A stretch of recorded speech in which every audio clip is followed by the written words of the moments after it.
in Los Angeles when Guns N' Roses formed? When Guns formed, it was like the height of that whole West Hollywood, Sunset Strip, hair metal craze that was going on. It was pretty electric. There was definitely a prominent scene happening in West Hollywood at that time. Well, people coming from all over the place, and all the clubs were active, and it was a good buzz going.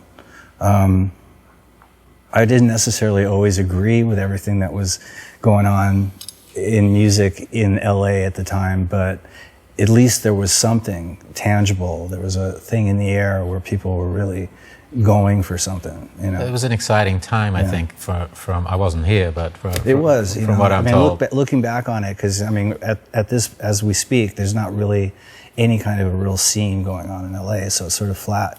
At that time, there was a lot of activity, And prior to that, even in the 70s, when I was a kid growing up, LA was just ablaze with stuff that was happening. So it's sort of weird that it's so quiet right now. Do you think that has something to do with the shift in the music industry in general? The fact that people don't buy records anymore, people are not as invested in music anymore? Well, obviously the chances of you getting a choice record deal by playing at the Whiskey are a lot slimmer than they were when I was first starting out. So yeah, I would imagine that does have something to do with it. Well, you guys got a record deal pretty quickly. I think in the first 3 years that we were together, I think somewhere in there. And obviously Appetite for Destruction came out. It had been out a while though before it hit. Took a minute, yeah. Yeah. What were you guys thinking while that was going on? I mean, obviously you're out playing, but you're like, is this going to happen? And then when it did hit, how did that shift for you? Well, I don't remember actually having an actual conversation with any of the guys about where we were headed. Like when the album came out, just getting to that point of finding a producer and getting a record deal and then finding a producer, which took a while, and then going in the studio and producing an album, that was a huge hurdle in itself. But then when we got out and touring, at least from my vantage point, we were just jamming every night and sort of, like experiencing that whole thing sort of for the first time. And I wasn't aware of too much what the record was doing. I wasn't really paying much attention to it. And then, a good year and a half into it, the people behind the scenes were working really hard to make it happen, but to me, it was just about getting to the next gig. That was what was exciting to me. And then when it finally did hit, I didn't really realize it until it was the size of the audience. Like as an opening band, people were showing up early to see us, and there was something I was becoming aware of having a bigger and bigger following. Till we played a couple dates in front of 50 to 100,000 people, and the reaction. That's got to blow your mind. That was I'll never forget that, for sure. There's 100,000 people there to see you. Well, they weren't there necessarily just to see us. Well, they're seeing you in that moment, though. It's a little different from the Whiskey. But it was huge. And that's when I realized, it wasn't even so much about how many, whatever the statistics were that the record company was telling us about. It was that audience feedback that made you realize that you'd sort of, that you'd arrived. It was awesome. I was just getting off on playing all the time, partying all the time, and that went on for the better part of from the mid-90s all the way up until about 2001. So talk about John Lennon's lost weekend. I had like a lost decade. It was pretty crazy. Look, you're in a rock band, you're in one of the biggest rock bands in the world, you have access to stuff that a lot of people wouldn't have access to. You say you have a lost decade. So you probably can't remember a lot about it, but when you look back... I did write a book. I had to sit down and really focus. When you look back at that then, what was that period like for you as a guy, let alone as a musician, as a guy living this kind of insane lifestyle? When I was picking up the guitar, I was pretty much sort of living a very bohemian, not really sort of a member of regular society anyway. So the whole sort of, when the band got really big and stuff, it just made that sort of reality on a much bigger scale. You know, I don't think I really changed that much. It was always about getting a guitar, getting to the gig, and I never really understood, you know, the dynamic of the sensationalism that went around with being in a huge rock band. It made me actually really introverted. But the partying lifestyle was sort of, that was a big part of Guns N' Roses from the very beginning. So. But was that a part of the attraction of being in a band? No, I mean, I think the thing about being in a band was always the same thing that got me going when I first started. It was about being in a rock and roll band. It was about playing. It was about the whole sort of interaction of the group of people and the energy that you derive from that and all that. The partying was just something to do to kill the time in between gigs. So how did you eventually battle those demons? Well, because, you know, in any... with most people who party to excess, after a while, it goes very, very quietly from being a lot of fun to becoming, you know, the crutch that you turn to every time things aren't going well. And that becomes a little bit more of a miserable, side of the whole thing, you know, and you know, just years and years of ups and downs with that, and, you know, having major addiction problems and all that stuff that I'm sure you're familiar with. It finally just reached a point where it just wasn't fun anymore. And so fortunately for me, the one thing that always kept me grounded and kept me sort of walking and breathing was music. And so there came a point where it was like one or the other. And so finally... Were you about to compromise that, do you think? Well, I think, you know, without, maybe not consciously, but I think you're compromising it when, you know, you can't do until you find your dealer, you know, and so however long that takes, and then you've got to fix, and it just becomes a priority that it's a burden that you have to deal with. It's a long conversation, but anyway, so, and the same with alcohol. It just becomes this thing that becomes as important as breathing and eating or whatever it is that your normal functions are. You know, you add this new baggage to it and it becomes a major part of your whole existence. And yeah, music has to take a back seat at some point. Was there a moment where, I mean, do you remember a specific moment? A lot of addicts will talk about a moment where they hit bottom. Do you remember a moment where you're like, I gotta stop this? Something happened where you're like, I gotta stop? Well, denial is hard. Denial can carry you a long way. There was hints of it. You know, it took a lot of going through these different experiences of hitting bottom, sort of picking yourself back up, and just those continual, you know, peaks and valleys of feeling comfortable with yourself and everything that you're doing, and sort of keeping your habits sort of in check, and then going down the ravine again and then climbing back up, and finally it starts to make sense. It's like, this is really a lot more of a pain in the ass than it's worth. And then it's a matter of committing to the idea of just stopping, you know. Was it easy for you once you decided? Once I finally made that decision, yeah, I haven't touched it since.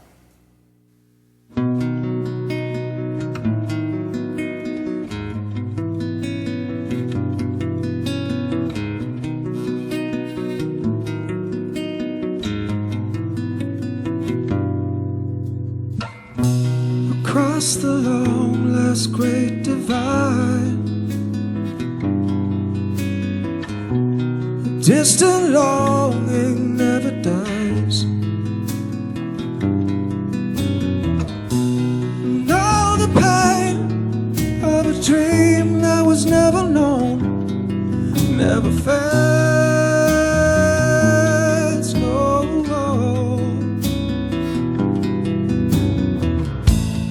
That's alright, someday I'll find you. I tell myself most every night. It seems so far and away, a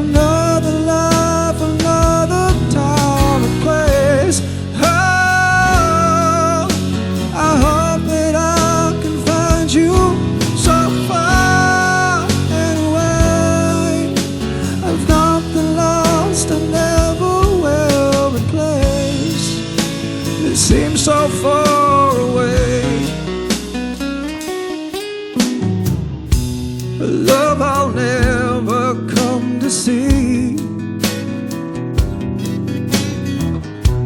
And though I tried, can't let it be.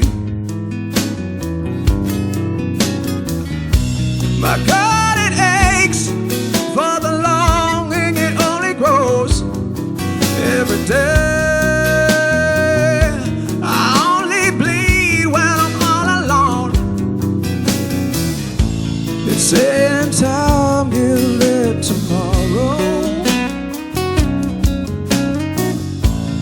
but to me that's just a lie. It seems so far and away. Another life, another time and place. Oh, I hope these words will find you so far and away. I'm waiting on a miracle today. It seems so far away.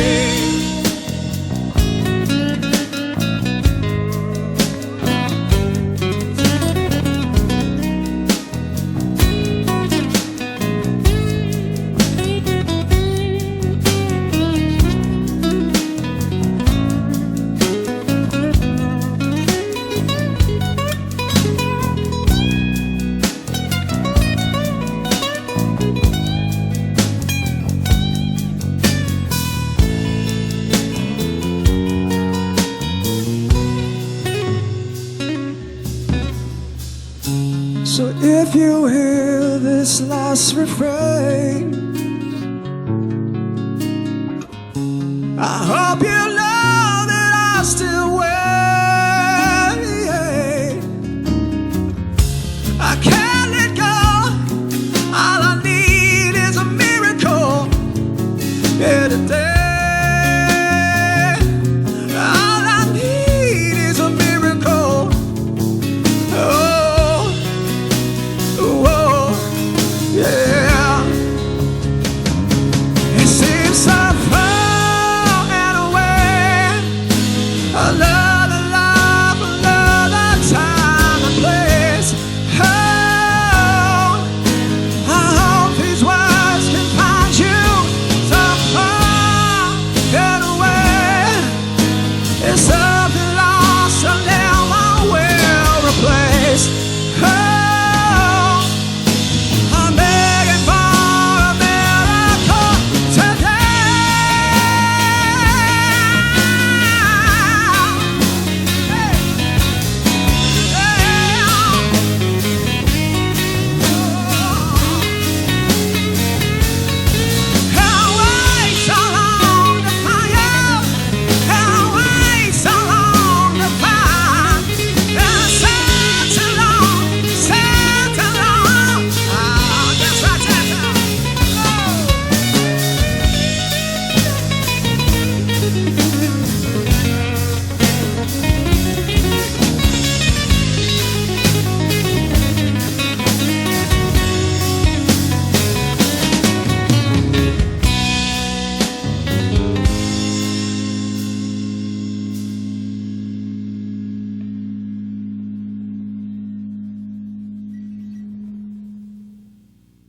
I want to come back to your current career, your solo career.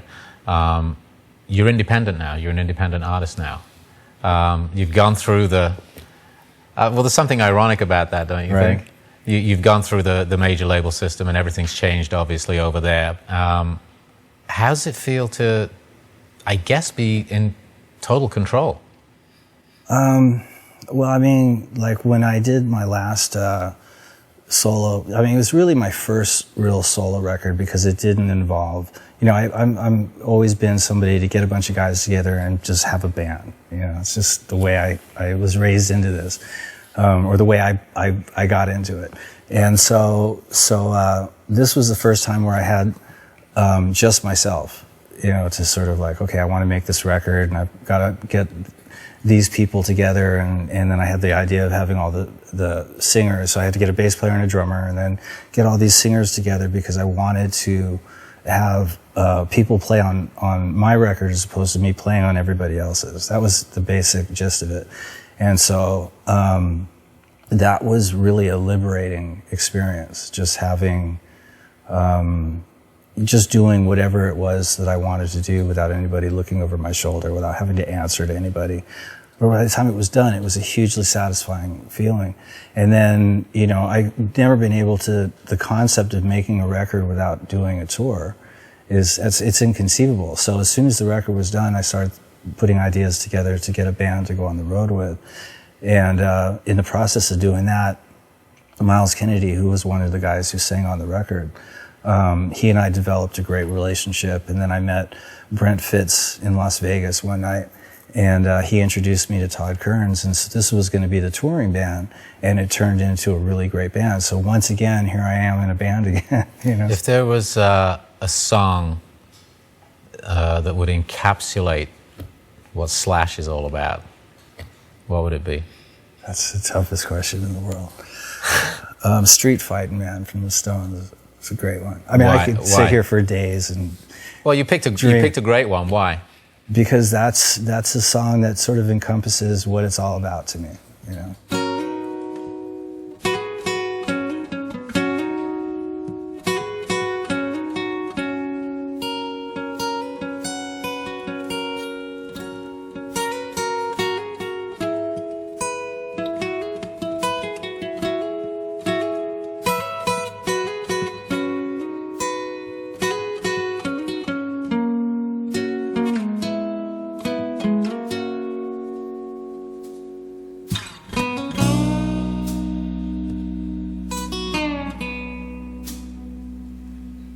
In the distance, light years from tomorrow, far beyond yesterday, she is watching, heart-aching sorrow. She is broken as she waits, hoping when said and done, we learn to love and be as one. Oh, oh, oh, starlight, don't you cry, we're gonna make it right before tomorrow.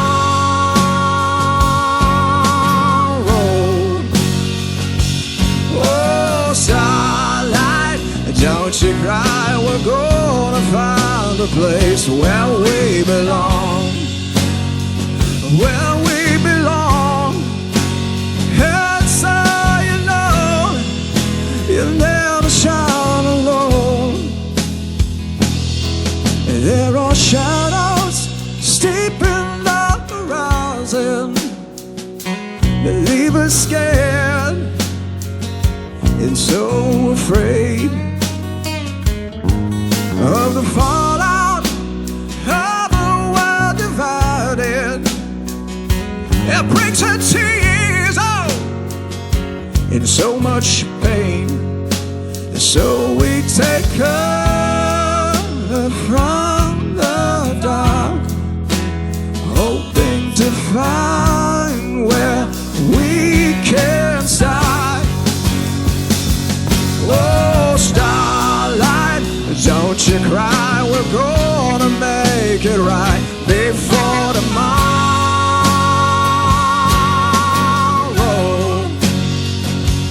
Oh, starlight, don't you cry, we're gonna find a place where we belong, where we belong.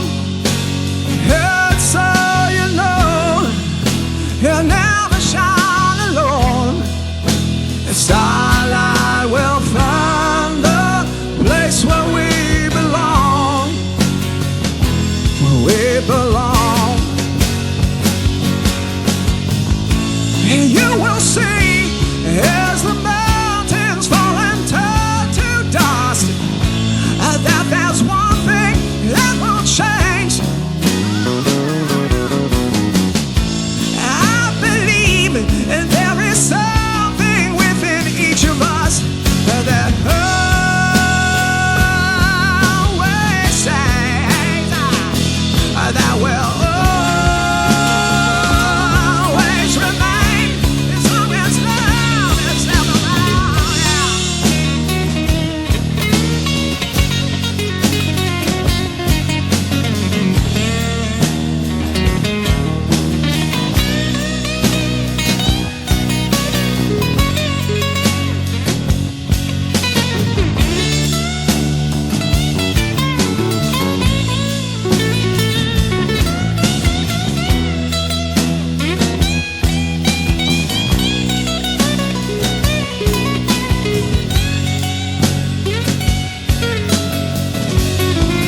don't you cry, we're gonna make it right before tomorrow.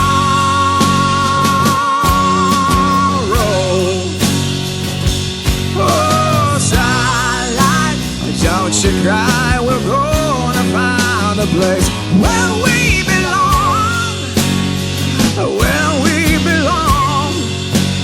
And so you know you'll never shine alone. It's starlight, we'll find a place where we belong, where we belong.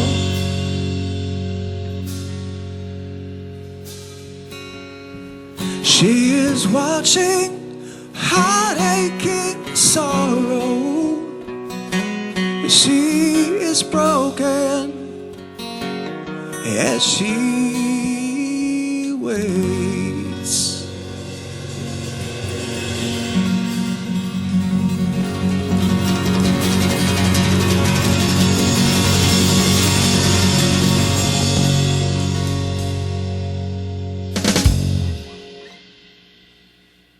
How did you guys get together? It's a long story. When I was doing my last record with all these different singers on it, at one point, towards the end of the record, I had a couple songs that I was looking for somebody to sing them, and I couldn't think of who to sing them. And it seemed like everybody knew who Myles Kennedy was, and I heard of him, but I'd never met him. And so I thought maybe he'd be the right guy to sing these two songs. And so I contacted him and told him what I was doing. He was like, cool, and send me the music. And I sent it to him, and he put the lyrics and words to this song called Starlight and sent it back